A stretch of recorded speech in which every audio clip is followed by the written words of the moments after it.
I recently faced my own worst nightmare. The HOA president's golden boy tried to hotwire my Harley while 4 police drones buzzed overhead. And his excuse? He swore the neighborhood's rules entitled him to a test ride. Funny thing is, the only thing taken for a spin that day was his mom's reputation. Let me start from the beginning. The first thing I heard wasn't a siren. It was a high-pitched whine, like a million angry mosquitoes converging on my garage. I was in my home office, phone pressed to my ear, deep in a conversation that was about to change my life and, hopefully, my entire neighborhood. On the other end of the line was a man named Robert Cole, a senior investigator from the state attorney's office. I was calmly, methodically walking him through 3 years of cooked books, falsified invoices, and blatant fraud, all orchestrated by our esteemed Homeowners Association president, the queen of petty tyrants, Brenda Miller. My voice was low and steady, laying out facts and figures. I had spreadsheets. I had bank statements. I had everything. I was on the 5-yard line, about to score the touchdown that would end her reign. That's when the mosquito sound started. I glanced out my window, annoyed. Probably some kid with a new toy. "Hold on a second, Mr. Cole," I said, my focus already splintering. "I've got some weird noise outside." Through the glass, I saw my wife, Sarah, step onto the back porch, her brow furrowed. She looked up at the sky, her hand shielding her eyes from the afternoon sun. Her expression went from curious to concerned in a heartbeat. The whining grew louder, closer. It wasn't one mosquito swarm, it was 4. 4 black drones, each the size of a dinner plate, descended from over the rooftops. Each matte black shell was stenciled with a tiny blue shield and the word police in white block letters. They moved with a chilling, robotic precision, positioning themselves in a perfect diamond formation around my house. A single ominous red light glowed on the front of each one. This wasn't a toy. This was official. This was police. My heart, which had been beating with the calm rhythm of a man in control, gave a hard, sudden kick against my ribs. What in the world was going on? "Sir, are you there?" Cole's voice crackled in my ear. I couldn't answer. I was watching, mesmerized, as one of the drones zipped low, hovering directly over my driveway. Its camera pointed squarely at my prized possession, my 1998 Harley-Davidson Fat Boy. It was a beautiful machine, chrome gleaming, a testament to freedom and weekends spent on open roads. It was my sanctuary, and now it was the center of a police investigation. My protective instincts flared hot in my chest. I saw Sarah rush back inside, her face pale. "What is happening?" she whispered, her eyes wide with a fear that I hated seeing. Before I could even form a guess, the distant wail of sirens began to slice through the air, growing closer with terrifying speed. Red and blue lights flashed against the windows of the houses across the street. A pencil-thin search beam lanced through my blinds, painting a jittery white bar across my chest. The drone's rotors throbbed so low my fillings buzzed, and a rookie cop's voice cracked through a bullhorn.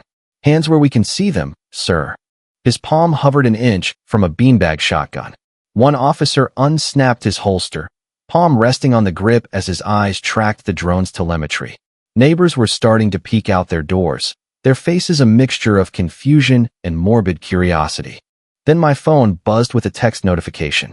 It was from my comic relief uncle, Uncle Frank, who lived 2 blocks over and served as the neighborhood's unofficial gossip columnist. The text was just 3 words. "What did you do?" Underneath was a link to a community Facebook page. My thumb trembled slightly as I told Cole to hold on, that something was seriously wrong. I clicked the link, and there it was, a live stream broadcast from the personal page of Brenda Miller herself. The video feed was from one of the drones, my drone, the one hovering over my Harley. The caption she'd written below, it was a masterpiece of righteous indignation. It read, "Pray for my son Kevin, victim of emotional distress at the hands of a cruel neighbor who is violating the HOA's youthful desires provision. The police are now on scene to restore justice for my baby boy." My jaw went slack. Youthful desires provision? What on earth was she talking about? It sounded like something she'd invented on the spot, a fantasy clause born from pure entitlement. I looked at the live feed, and there, in the center of the frame, was her 15-year-old son, Kevin. He wasn't in distress. He was sprawled on my front lawn, clutching a can of Monster Energy drink like it was a holy relic. He was performing, flailing about as if in agony, but it was the worst acting I'd ever seen. Then the drone camera zoomed in, and my blood ran cold. Lying in the grass next to him, glinting in the sun, was a butter knife. A bent butter knife. And next to the ignition on my Harley, I could see a fresh, ugly scratch in the paint. I replayed the clip. Kevin's monsterkin hissed and foamed as he wedged the butter knife under the tank cap, chrome screeching like nails on slate. The bike rocked, the alarm chirped, and terror widened his eyes to full moon saucers. A $1,200 gash that would take the paint shop 3 weeks to fix. The little punk hadn't just been desiring my bike. He'd been trying to hotwire it. A slow, cold rage began to build inside me, replacing the shock. She had weaponized a 911 call. She'd sent armed police to my home. She'd sicked her delinquent son on my property and was now trying to frame me for it, all while I was on a recorded line with the state attorney's office, exposing her for being a common crook. The sheer audacity of it was breathtaking. It was deplorable. It was evil. And it was, I realized with a sudden, sharp clarity, the best thing that could have possibly happened. "Mr. Cole," I said, my voice no longer calm but filled with a gritty new resolve. "Are you still there? And more importantly, are you watching this?" There was a pause on the other end, and then I heard him draw in a slow, deliberate breath. "Oh, I'm watching," he said, his tone shifting from professional investigator to a man who had just been handed a gift-wrapped felony. "I'm watching, and I'm recording. Tell me, son, does your security system happen to cover your driveway?" My anger gave way to a thin, sharp smile. She had no idea who she was dealing with. She thought she was cornering a rat. She was about to find out she'd just kicked a hornet's nest while standing in a puddle of gasoline. The real show was just beginning, and Brenda Miller had just handed me the match. To understand the sheer, unmitigated gall of Brenda Miller, you have to understand our neighborhood. It's called Eagle's Landing, a name that promises majesty and freedom. When Sarah and I first bought our house here, that's what we felt. It was our dream, a quiet lakeside community with manicured lawns, friendly waves from neighbors, and the gentle hum of a peaceful life. For the first year, it was exactly that. We'd sit on the porch, watch the sunset over the water, and feel like we'd finally made it. Sarah, with her endlessly loyal and trusting heart, saw only the good. She loved the community potlucks, the holiday decorations, the feeling of belonging. She was naive in the best possible way. She believed in the goodness of people, a quality I both admired and felt fiercely protective of. I, on the other hand, am a bit more world-weary. I'm stubborn, and I don't suffer fools gladly. I'd seen enough of the world to know that even in paradise, there's always a snake. In Eagle's Landing, the snake wore a visor and carried a clipboard. Brenda Miller had been the HOA president for 5 years when we moved in. That afternoon, she wore a bubblegum pink blouse so bright it could guide planes, tucked into immaculate high-waisted slacks. At first, she seemed like just another overzealous volunteer, a woman with a bit too much time on her hands. She'd leave polite but firm notes about trash cans being left out an hour too long or a patch of dandelions threatening the aesthetic integrity of a lawn. It was annoying but manageable. But over time, the politeness faded, and the firmness morphed into something menacing. Her power was absolute because no one else wanted the job. Running an HOA is a thankless task. So, people just let her do it, trading their freedom for the convenience of not having to attend boring monthly meetings. That was their first mistake. Brenda didn't see the role as a service. She saw it as a throne. From her perch, she dispensed favors to her friends and punishments to anyone who dared question her. She had a small circle of sycophants, a board of directors who rubber-stamped her every decree. It was her own little kingdom, and we were her subjects. My first real run-in with her wasn't about my Harley. It was about a birdhouse. Sarah had spent a whole weekend painting a beautiful, multicolored birdhouse to hang on the old oak tree in our front yard. It was cheerful and bright, a little splash of personality. 2 days after she hung it, we got a certified letter from the HOA. It was a violation notice. Unauthorized decorative structure. It declared in cold, bureaucratic type. The fine was $50. I laughed it off. Sarah was crushed. "But it's just a birdhouse," she'd said, her voice small. "It makes the yard happy." Seeing her so deflated lit a protective fire in me. I went to the next HOA meeting, intending to have a calm, reasonable discussion. I pointed out that there was nothing in the covenants that forbade birdhouses. Brenda looked at me from across the fold-out table, her eyes as cold and dead as a fish's. The covenants, she said, her voice dripping with condescension, also state that the Architectural Review Committee has final say on all exterior matters. And as the head of that committee, I say it's an eyesore. Pay the fine. That was the moment I realized we weren't dealing with a reasonable person. This was about power. My stubborn streak kicked in. I refused to pay. The fine started escalating.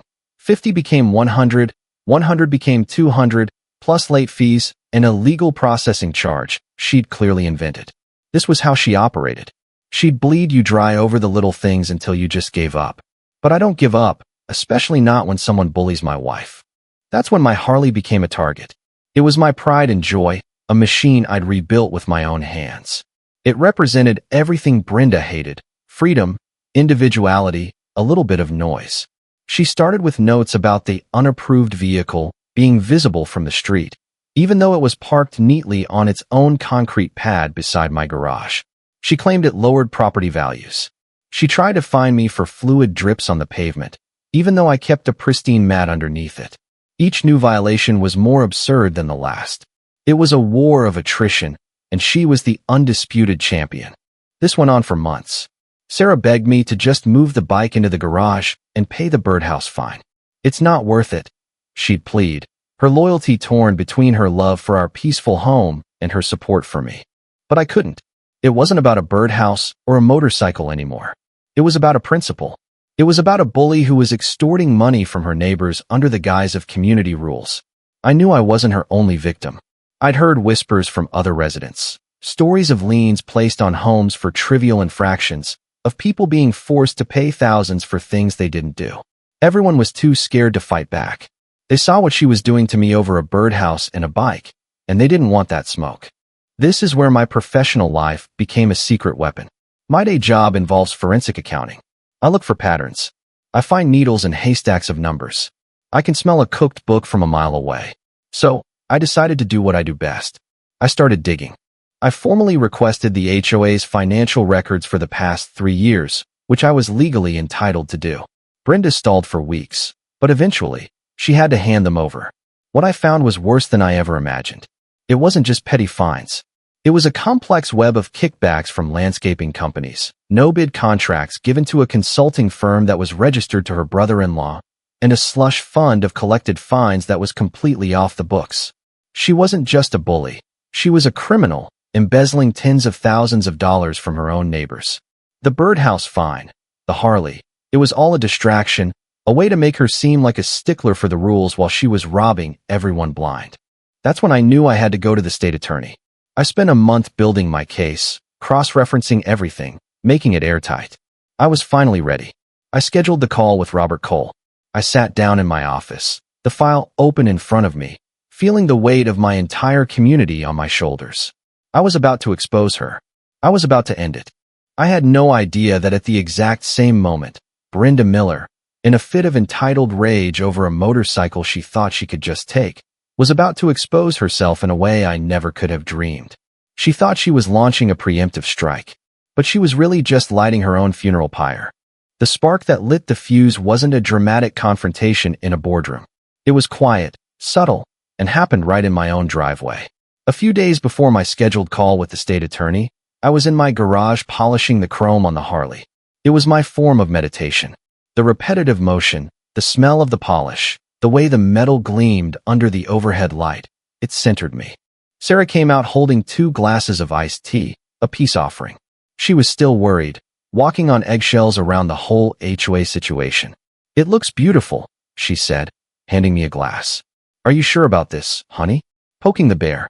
Her loyalty was never in question, but her fear for our quiet life was palpable.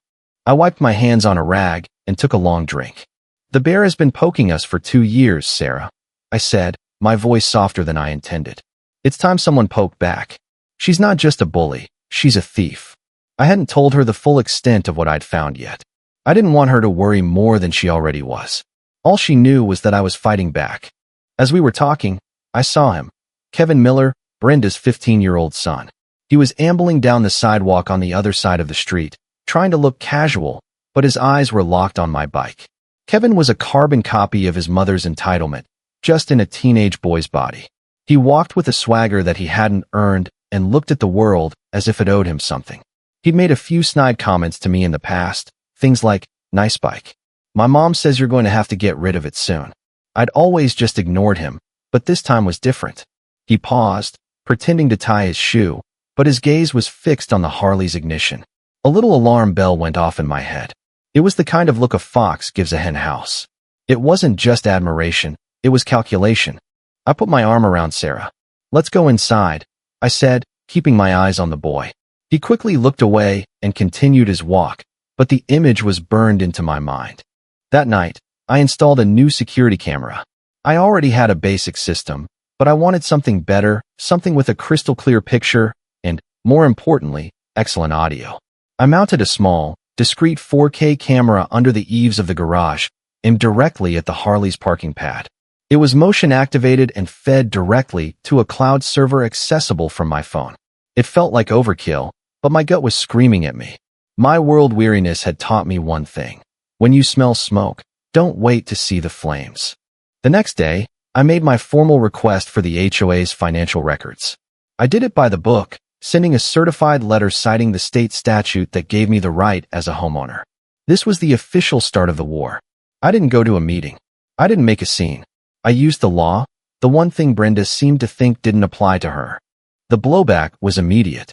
On the second morning after installation, a violation notice appeared on our door.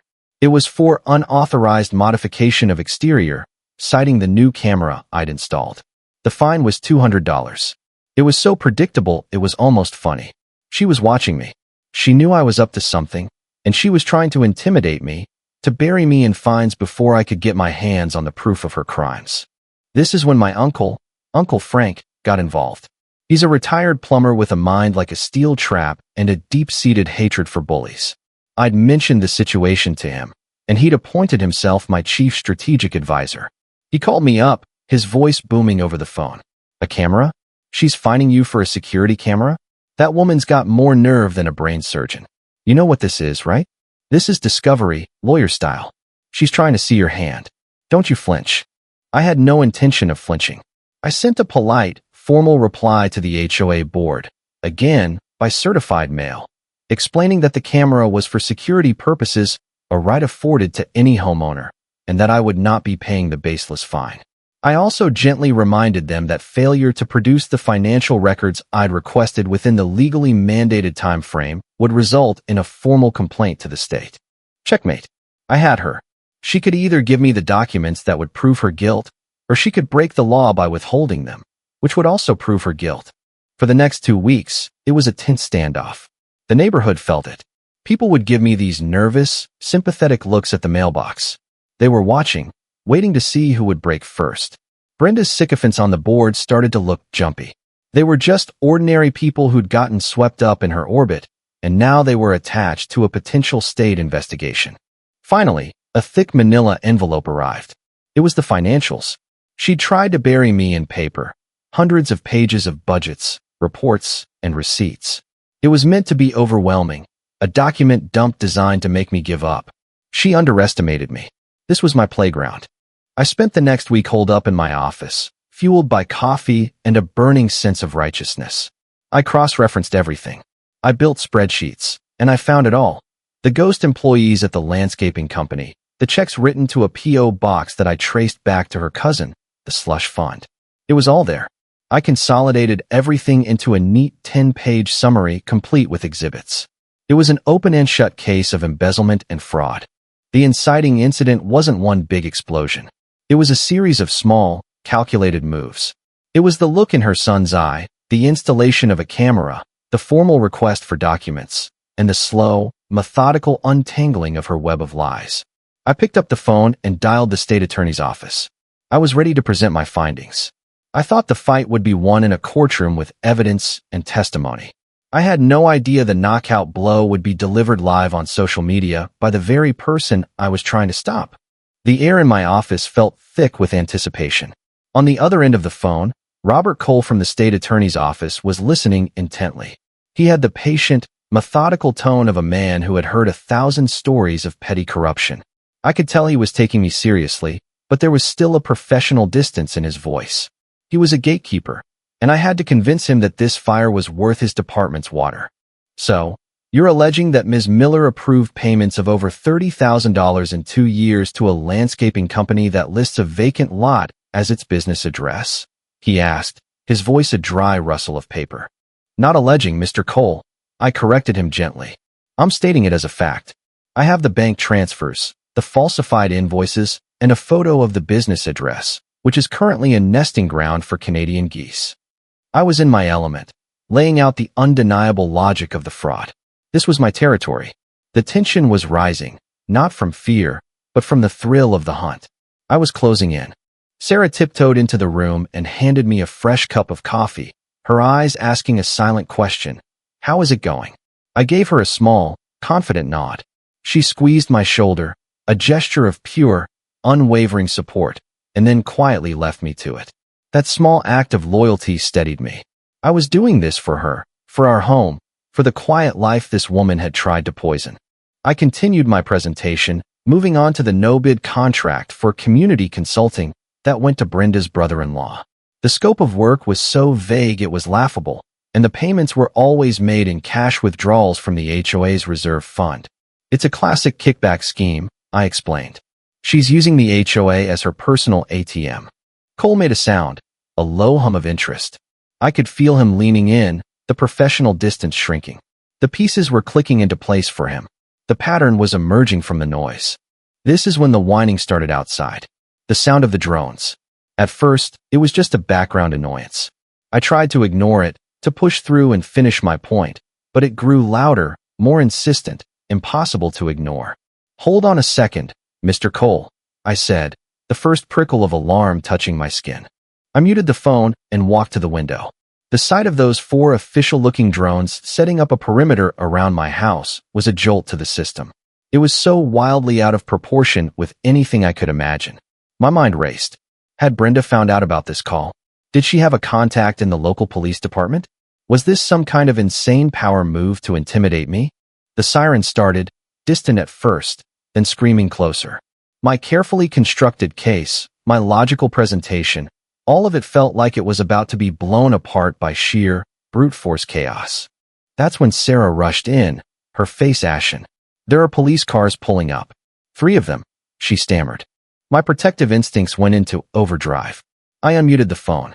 Mr. Cole, you're not going to believe this, but my house is currently being swarmed by police drones and patrol cars. I have no idea why. I was trying to keep my voice steady, but the adrenaline was pumping. I was no longer just a forensic accountant presenting a case. I was the subject of a police action. The script had been flipped in the most bizarre way possible. Stay on the line, Cole commanded, his voice suddenly sharp and authoritative. Do not hang up. Just then, Uncle Frank's text came through with the link to Brenda's live stream. My world tilted on its axis. As I opened the link, the pieces fell into place with a sickening thud. The drone footage, her caption about the youthful desires provision, her son Kevin writhing on my lawn like a B-movie extra. The bent butter knife, the scratch on my Harley, it was all there. A lie so audacious, so completely fabricated that it was almost a work of art. The tension in the room skyrocketed. It was no longer about spreadsheets and bank records. It was about a false 911 call, a staged crime scene, and a malicious attempt to frame me. Mr. Cole, I said, my voice low and tight with fury. You need to see this.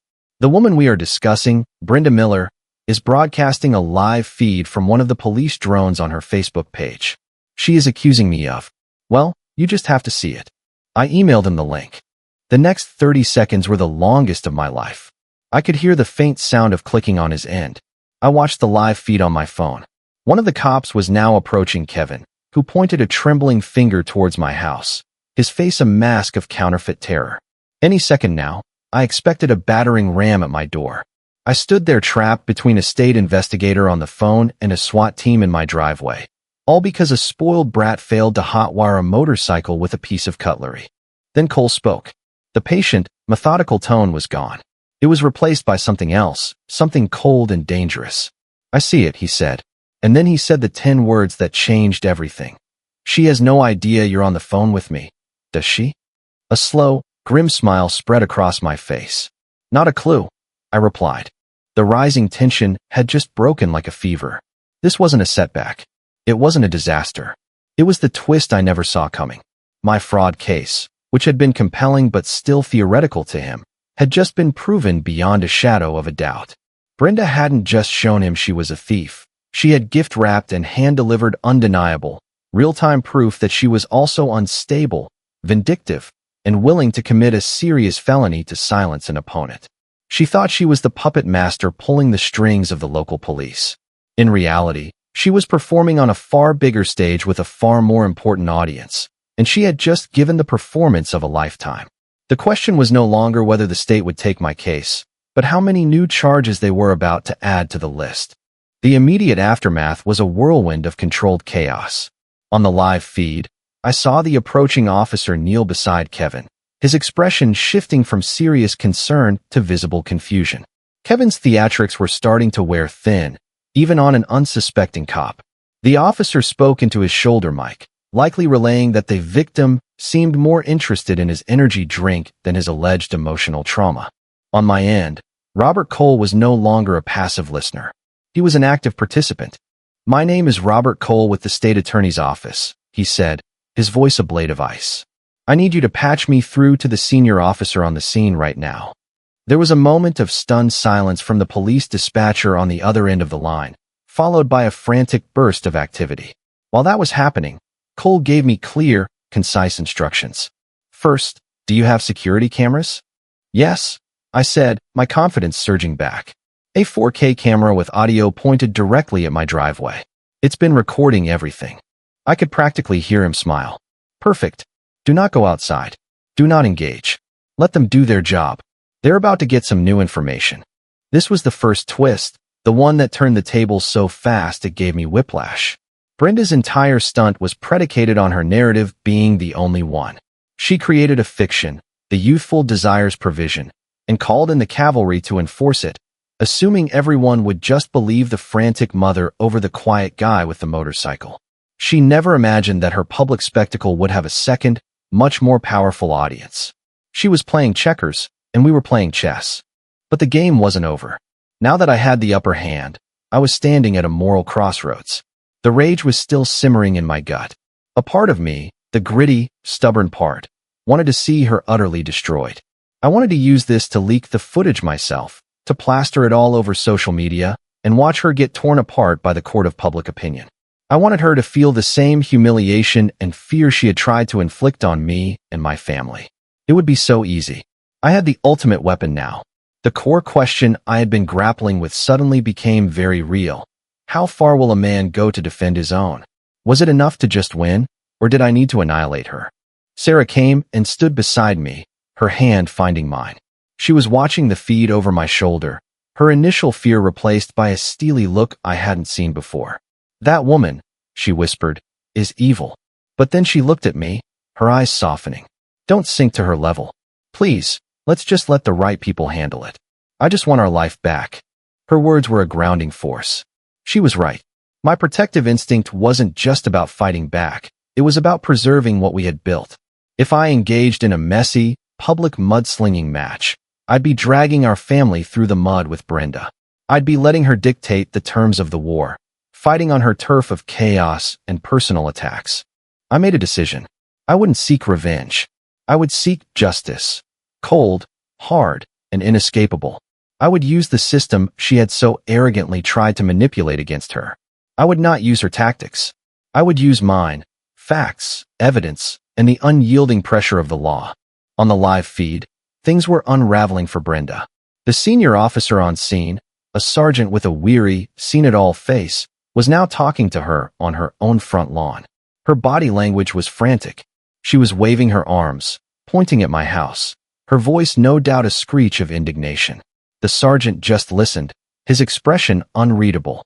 But I knew what he was hearing in his earpiece.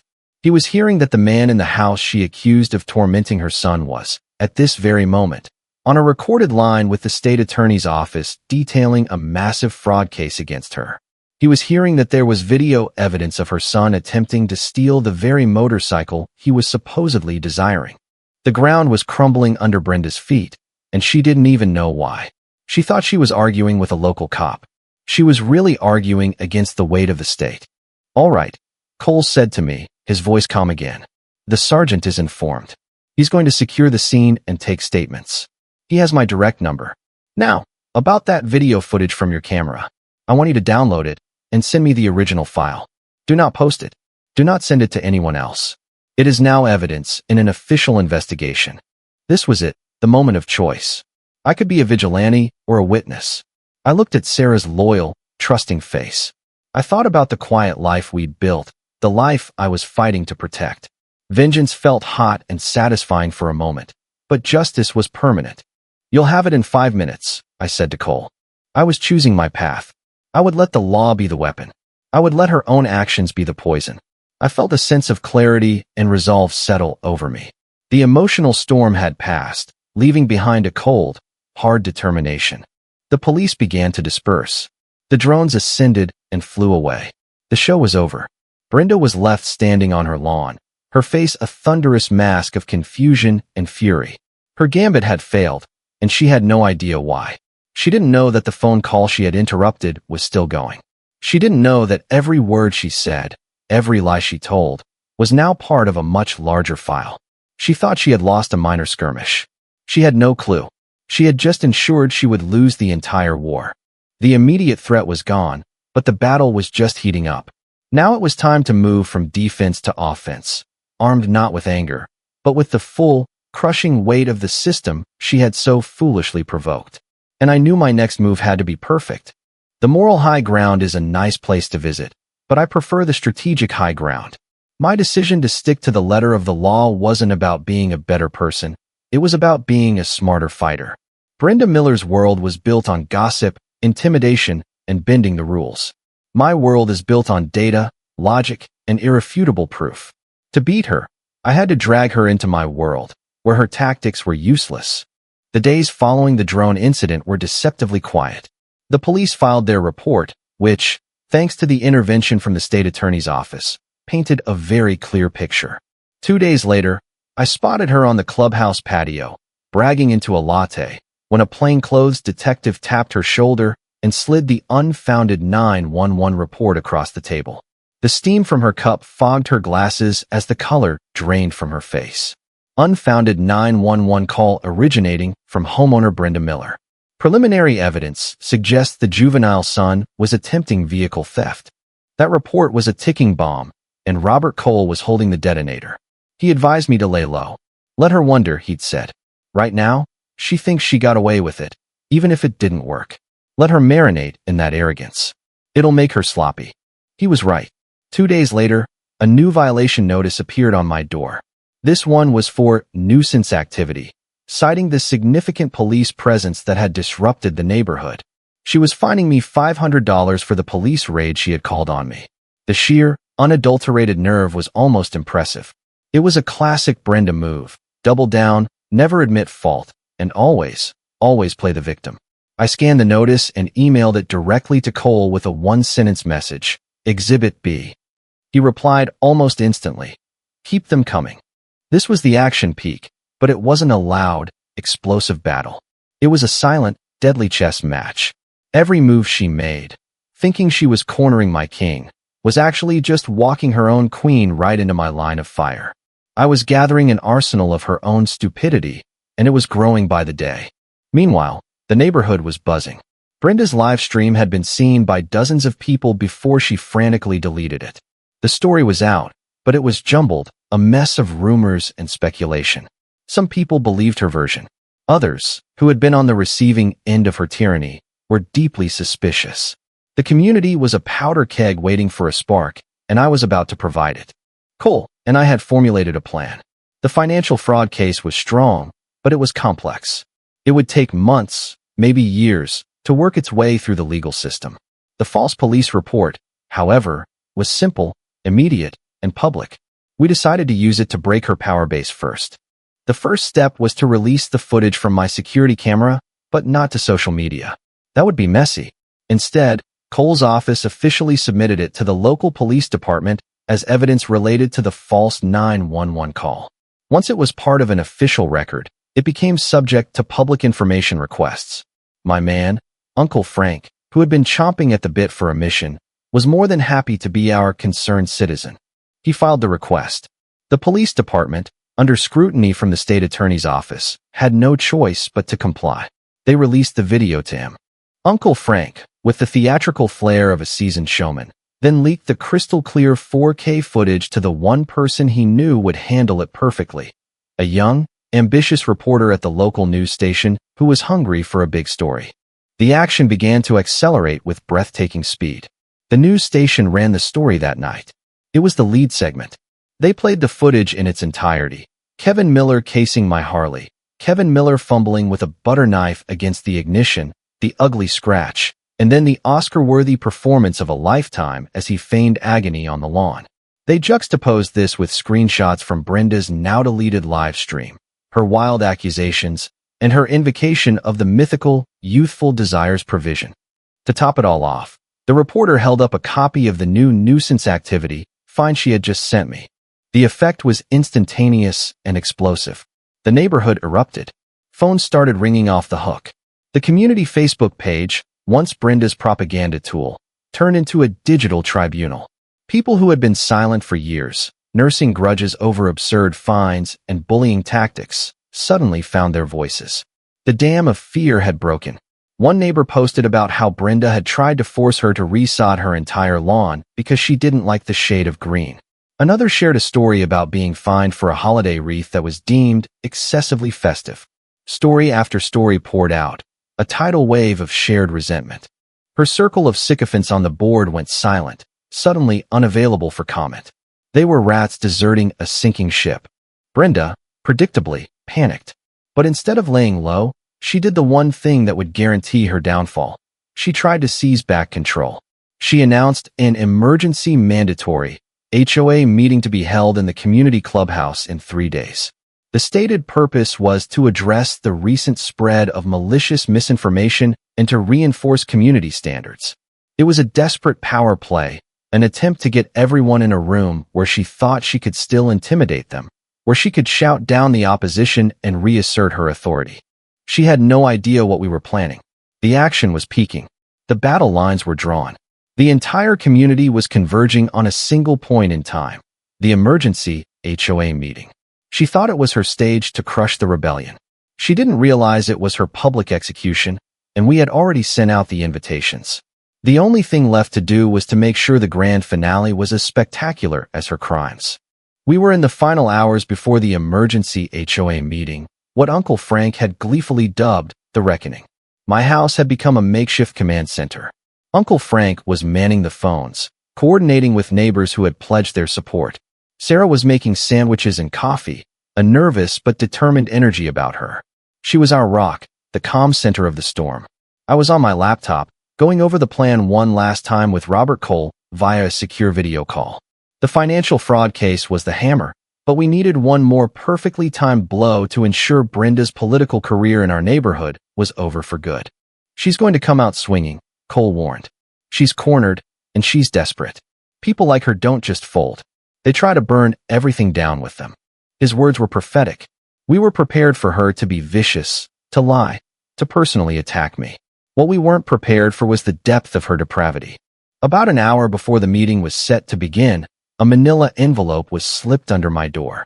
There was no note, no name, just the envelope. I opened it with a sense of dread. Inside was a stack of papers. They were financial documents, or at least they looked like them. They were printouts of what appeared to be an offshore bank account with transactions showing large sums of money being deposited and then withdrawn. The account was in my name. The documents were clearly forgeries, and clumsy ones at that. The account numbers had the wrong number of digits for the country cited, and the bank's logo was slightly pixelated, like it had been copied and pasted from a Google search. It was a pathetic attempt to frame me for the very kind of crime she had committed. I almost laughed. It was amateur hour. A faint coffee stain on the margin made me pause. I was about to toss them aside when something caught my eye. This was the second twist, the one that turned the whole case on its head.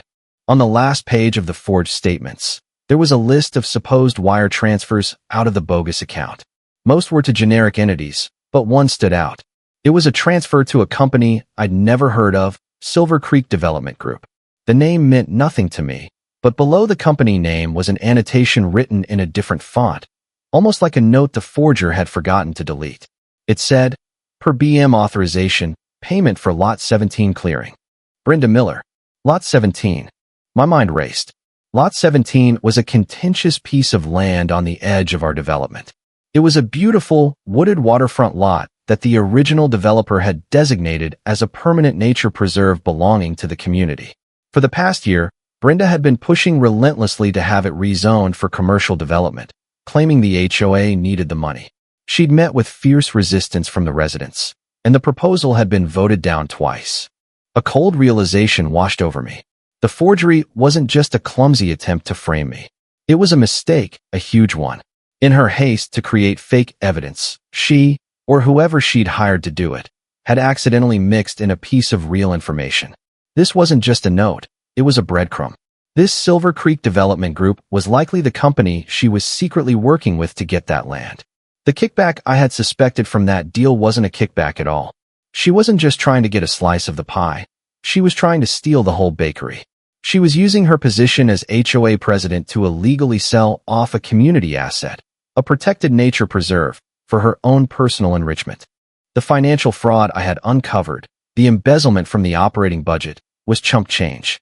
It was a smokescreen to hide the real crime, a multi-million-dollar land grab. I immediately got back on the line with Cole, my voice shaking with excitement. "Robert, you're not going to believe this. She just handed us the keys to the kingdom." I quickly explained what I'd found. There was a sharp intake of breath on his end. "My God," he whispered. "She's not just an embezzler. She's a public corruption case. This is a whole different level. This is RICO territory." The game had changed completely. This was no longer about a petty tyrant and some stolen funds. This was about a major conspiracy. The forged documents, her desperate last-ditch effort to discredit me, had become the single most important piece of evidence against her. It was the link we were missing, the piece that connected her HOA fraud to a much larger, much more sinister plot. Her hubris was, quite literally, going to be her downfall. I looked at the clock. The meeting started in 30 minutes. Our original plan was to focus on the false police report and the no-confidence vote. The fraud case would be handled later through the courts. But now we had a nuclear bomb. I looked at Cole on the screen. "I'm going to use this tonight," I said, my voice hard as steel. "No," he said immediately. "That's evidence. It's too risky. Let us handle it." "With all due respect, Robert," I shot back, my stubbornness flaring. "This is my community she's trying to sell off. These are my neighbors. They deserve to know who she really is tonight. I'm not going to let her control the narrative for one more second." There was a long pause. I could see the conflict on his face, the prosecutor versus the man who understood justice. Finally, he nodded slowly. "All right," he said, "but you do it my way. I'm going to make one phone call. Don't show your hand until I give you the signal." The stage was set. The audience was gathered. And Brenda Miller was about to walk into a trap of her own making, armed with what she thought was a dagger, not realizing she had just handed me a bazooka. The community clubhouse was packed. It felt less like an HOA meeting and more like a public shaming waiting to happen. The air was thick with anger and anticipation. Neighbors who usually just gave polite nods were now clustered in small, angry groups, whispering and holding up their phones to show each other the news report. Uncle Frank was working the room like a political operative, patting backs and whispering encouragement. "Stick to the plan," he'd mutter. "Let her hang herself." Sarah was by my side, her hand gripping mine. Her naivete was gone, replaced by a quiet, fierce resolve. She was no longer just my loyal wife. She was my partner in this fight. We took our seats in the front row. It was a deliberate choice. I wanted Brenda to see my face. I wanted her to know I wasn't scared. Brenda Miller swept into the room 5 minutes late, flanked by the 2 remaining board members who hadn't yet bailed on her. They looked like hostages. She strode to the podium at the front of the room, her face a mask of defiant fury. She was dressed in a sharp rose-pink blouse tucked into severe black slacks, but the panic in her eyes betrayed her. She banged a gavel on the podium, the sound unnaturally loud in the tense silence. "This meeting will come to order," she snapped. As you all know, there has been a campaign of lies and slander directed at me and this board, orchestrated by a single disgruntled resident. She didn't say my name, but her eyes locked on mine. The showdown had begun. For the next 10 minutes, she ranted. She painted herself as the tireless, selfless servant of the community, besieged by forces of chaos and disrespect. She dismissed the news report as fake news and my evidence as doctored. It was a masterclass in gaslighting and victimhood. Then she played her trump card. This isn't about a motorcycle or a fine, she said, her voice dripping with venom. This is about a man who has something to hide. She held up the forged bank statements she had slipped under my door. She held the sheets high overhead, the cheap ink bleeding under the fluorescent lights. These documents, which were provided to me by a concerned whistleblower, show that the man leading this witch hunt is himself involved in serious financial crimes. A gasp went through the room. A few of her remaining supporters looked at me with suspicion. This was her moment, her big reveal. She thought she was about to turn the tide. I remained perfectly still, my expression neutral. I let her lay out her entire flimsy case. I let her dig her own grave. When she was finished, she looked at me with a triumphant smirk. "Do you have anything to say for yourself?" she challenged. I stood up slowly. The room fell silent. "I do, Brenda," I said, my voice calm and clear. "First, those documents are forgeries and not very good ones. For example, the account number for that Swiss bank has one too many digits, and I'm pretty sure the UBS logo wasn't designed in Microsoft Paint." A ripple of laughter went through the crowd. Her smirk faltered.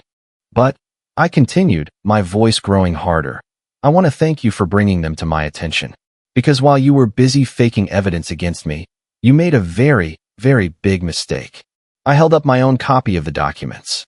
"You see, on the last page, you left a little note. A note about a payment to a company called Silver Creek Development Group. A payment you authorized for clearing Lot 17. The color drained from Brenda's face.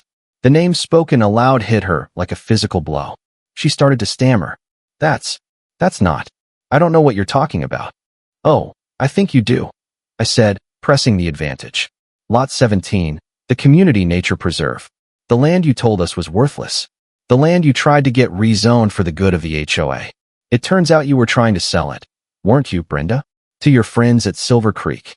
At that exact moment, the back doors of the clubhouse swung open. 2 men in dark suits walked in, followed by Robert Cole. My signal. Cole held up his badge. "Brenda Miller," he said, his voice echoing through the stunned silence. "You are under investigation by the state attorney's office for fraud, embezzlement, and public corruption. I'd advise you to stop talking immediately." It was pure, beautiful chaos. Brenda stood frozen at the podium, her mouth opening and closing like a fish on a dock. Her 2 board members looked like they were about to faint. The room erupted. People were on their feet, shouting, pointing. Then my Uncle Frank, bless his theatrical heart, stood on a chair. "I believe there's a motion on the floor," he bellowed. "A vote of no confidence in President Brenda Miller. All in favor say aye." The response was a deafening roar. Aye. It was unanimous. A tidal wave of voices washing away years of fear and intimidation in a single, glorious moment. I saw a local news camera, which had been invited by Uncle Frank, panning across the enraged faces of the crowd before zooming in on Brenda's look of utter devastation. Her reign was over. Her power was shattered. Her crimes were exposed. All of it, live and in front of the very people she had terrorized.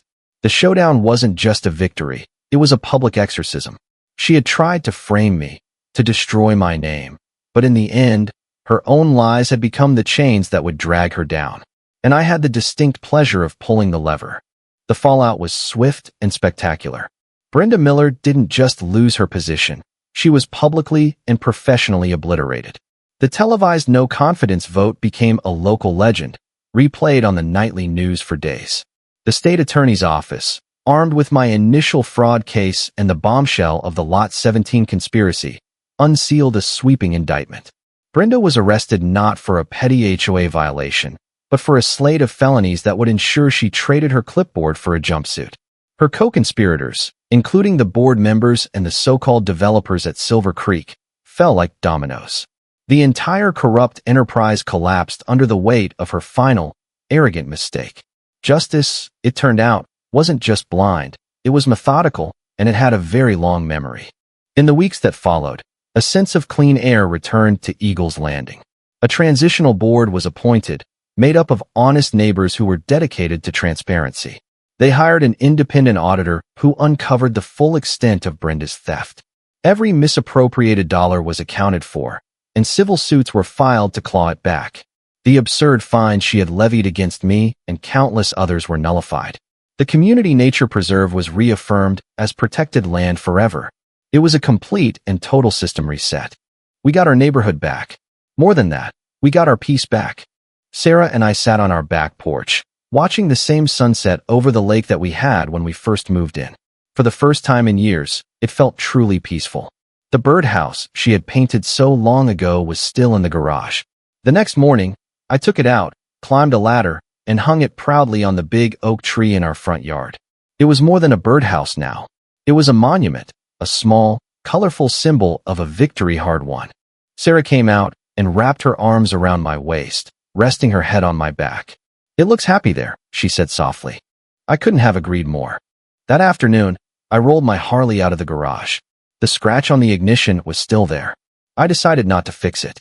It was a scar, a reminder. A reminder of how far a person will go to protect what is theirs, and a reminder of how quickly a tyrant's reign can end when someone finally decides to stand up. I threw a leg over the seat, turned the key, and the engine roared to life. The exhaust thunder rolled down Cedar Lane like a battle hymn, scattering a few lingering crows from the preserve we just saved. As I pulled out of the driveway and onto the open road, I knew the real lesson wasn't just that the law works or that bullies eventually get what they deserve. It was simpler than that. Some things are worth fighting for: your home, your family, your peace of mind.